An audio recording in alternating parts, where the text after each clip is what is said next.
Hello guys! Welcome back to my channel. Nandito ako ngayon sa Sampaloc Lake, kung saan ito usually yung morning dito maraming nagwo-walk, nagjo-jogging, pero dahil nga sa bumagyo kahapon, weekend ngayon ay kukunti lang yung mga nagjo-jogging ngayon. Ito yung aftermath ng ang daming mga iba, mga putol-putol na sanga. Ito yung lake. Yan. Yung lake. Ang maganda lang sa area na to, hindi ganong karami yung dumadaang sasakyan. Plus, ayan siya. Maganda yung daan. Kaya, yung iba alas 5 pala na madaling araw, nag-jogging na, naglalakad. Dito po sa San Pablo, merong 7 lake. So, isa tong lake na to, Sampaloc Lake, yung popular dito na ito yung ginagawang exercise. Yung nag-exercise yung mga tao. Dito yung area kung saan pwede kang jogging, may mga nagsusumba pa nga doon sa may unahan eh. Yung parang pinaka-bukana.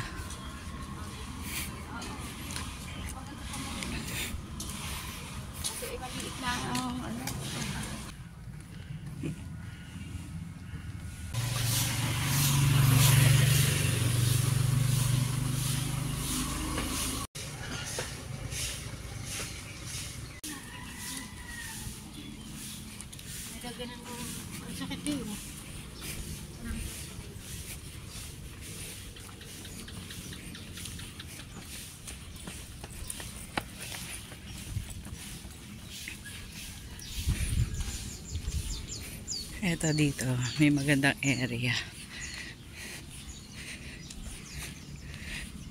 Yan. Ito yung kalawakan ng Sampaloc Lake.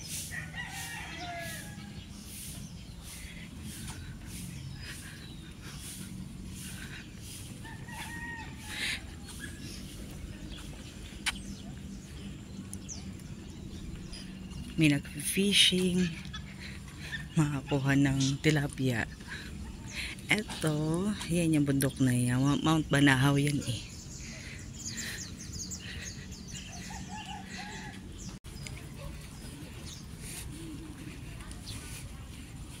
Buti nakisama yung panahon ngayong umaga, hindi na umulan. Thankful na rin kasi yung kahapon, kasi advisory kasi dito sa Laguna ang daan. Buti na lang. Parang nalihis yata. So, hindi ganun kalaki yung damage. Pero may mga sa amin, may mga naputol na sanga. Kasi malakas yung hangin. Pero kumpara before na yung sobrang lakas ng hangin, kala namin ganun din. Grabe yung damage. Thank God hindi po ganun kalakas.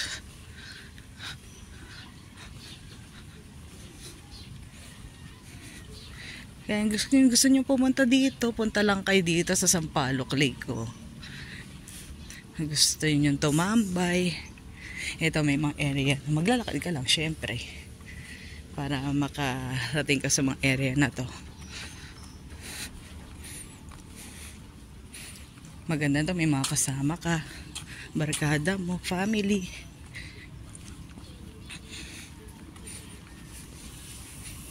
Ito. Tingnan nyo muna yung paligid. Ito lang kasi yung lake na may ganito. Yung may daan na ganyan. Doon sa 7 lawa. Yung iba, hindi talagang mga makikita mo puro palaisdaan siya. Tapos meron naman yung pwedeng paliguan. Kaya lang malayo siya. So ito kasi nasa city. Talagang kasi nasa kabayanan kasi. Yung iba talagang medyo malayo. Eto, meron coffee shop. Tambay-tambay lang.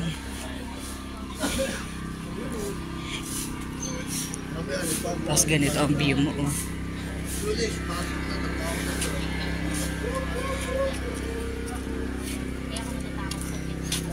Hindi, nasa iyo naman yan.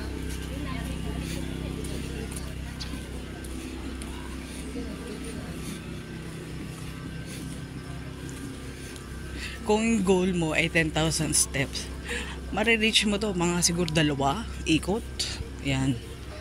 Mga 2 ikot siguro, 2, 3, ganyan. Pero kung araw-araw, no? Sana all nagagawa. Kasi ako hindi ko magawa eh.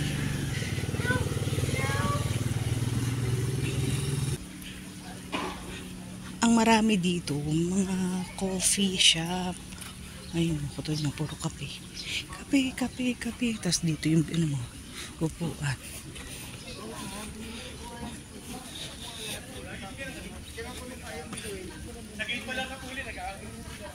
Hindi pa ako nakakapunta dito sa gabi. Pero sa feeling ko ang ganda dito. Kasi usually paghapon dun lang ako sa may yung parang dito sa may pala, gitnang ganyan lang ako dati. Diyan. Kasi medyo may part kasi madilim eh. Kaya maganda kasi may sasakyan ka.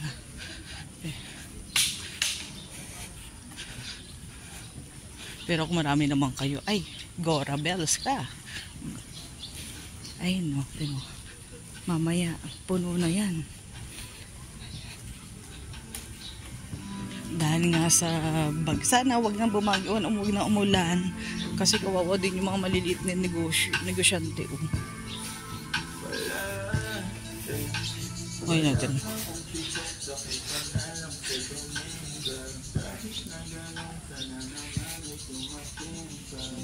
May ipapakita ko sa inyo dito. Meron ditong bukal. Kita niyo yung mga tubig na to. Ito ay galing dito sa bundok, sa gilid. Ayan o. Ayan o. Natural yan. Bukal. Ang dami. Bukal. O, diba?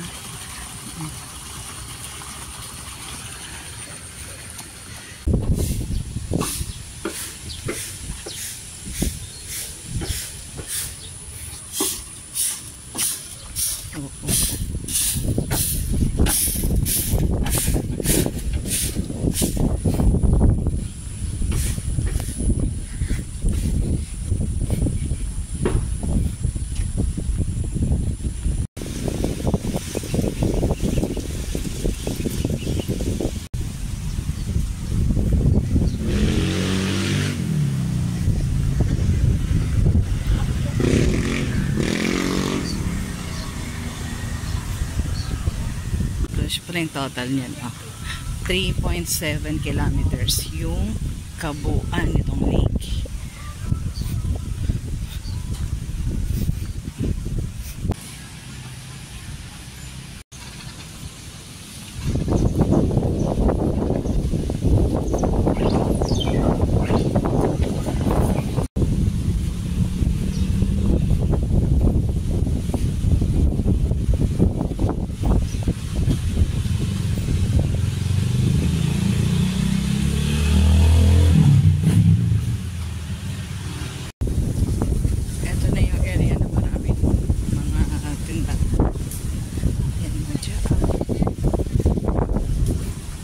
Kasi ito yung malapit na sa may entrance.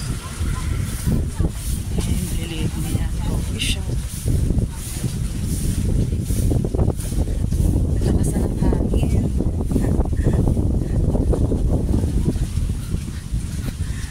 Ganyan ka lang, huwag kang uulan.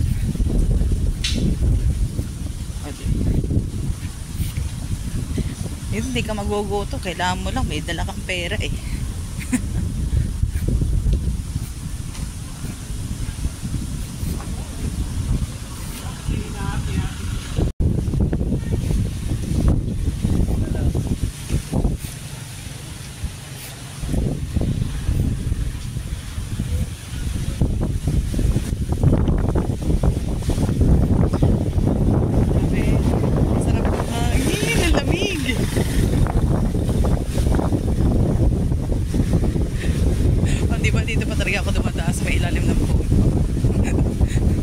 Wala naman, wala saan, wala naman pumatak na saka.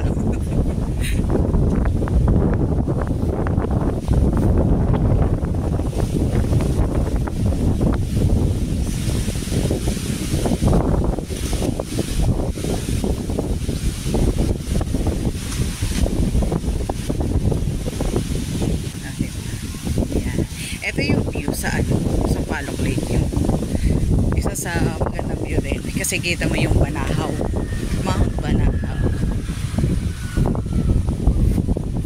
Ay, ang cute to. Wait, pakita ko. Ang cute to. Diba? Sakto, lakas ng hangin.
Ito yung mga bike, pinaparentahan yan. Ewan ko lang kung magkano. Pero yan, yan, dito sa area, ito na, ito yung pinaka entrance na kasi dito yung kalusada dito. Yan, dito may pag umaga, dito may nagsusumba pag weekend. Yan, dito. Yan, ito na lake.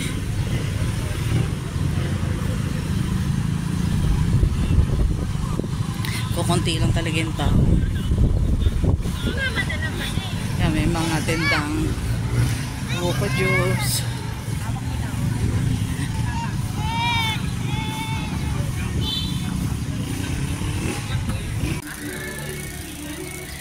Hanggang dito na lang po yung video. See you on my next vlog.